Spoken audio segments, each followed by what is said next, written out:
اگر ان کی بات پر یقین نہیں ہے تو کس کی بات پر یقین ہے؟ تم اصل میں ادھر خدا رسول کے لیے تو آتے نہیں ہو، تم کو پتہ ہی ہے. نماز تم لوگ مصیبت ٹالنے کے لیے آتے ہو، جو اکٹھے ہو جاتے ہو یہاں جمگٹا بناتے ہو، یہ تم لوگ مصیبتوں کے لیے آتے ہو. مصیبت پڑی ہوتی ہے. اب بزرگ کس کی مصیبت ٹالے گا؟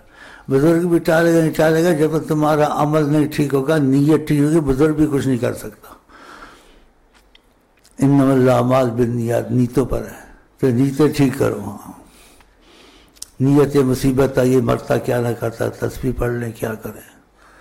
لڑکے کی شادی کرنی تھی، اچھا تسبیح پہلے پڑھ لوں، تسبیح کل کٹھی پڑھ لوں گا، پہلے میں جاؤں رشتہ دیکھاں. مار ہے خدا کی، ان کو مار ہے خدا کی. رشتوں کے پیچھے اس کے پیچھے در در دھکے کھاتے پھرتے ہیں.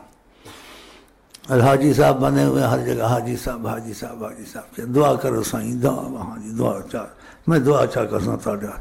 ادھر سے جو ہے بٹور کے لے گئے. تو مدینہ ہے، اس میں کوئی شک نہیں ہے، لیکن نصیب اس کی برکتیں کبھی دور والے کو ہوتی، قریب والے کو نہیں ہوتی. کوئی پاس رہ کر بھی دور ہے، کوئی دور رہ کر بھی پاس ہے. کہ دل کا معاملہ نہیں رکھا ہوا نا ان سے، تو نزدیک دوری کا کیا فائدہ ہوگا اس کو. ساری عمر گئی، مرتے مر گئے ویسے ہی رہے. ورنہ آقا جی رحمت اللہ عالمین ہے، جو ان کو اہمیت دے، ان کی محبت کو اہمیت دے، اور جو وہ چاہتے وہ چیز خوشی سے کرے.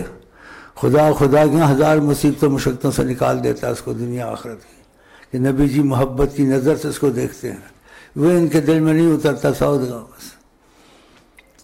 تو ان چیزوں کو سمجھیں، اور جو تم چاہتے وہ بھی آسانی سے ہو جائے گا. یہ میری مہربانی ہے، میں اضافتاً تم کو یہ چیزیں سمجھا دیتا ہوں کہ نبی جی کی باتوں کو بہت اہمیت دیں. بہت مشقتوں سے چھوٹ جائیں گے، بہت مصیبتیں ان سے چھوٹ جائیں گے، بہت ناممکن کام تمہارے ہوں گے، بہت سی خوشخبریاں تم کو نصیب ہونی شروع ہوں گی. جس چیز میں نبی کا دخل ہو، تو دخل ہوگا تبھی جب ان کی بات آپ مانیں گے، ان سے جڑیں گے، اس چیز کا زیادہ خیال کرنے جو نبی کریم نے کہا، تو پھر وہ دخل بھی تمہارے معاملے میں، رحمت کے معاملے میں وسیلہ بن کر داخل دیں گے.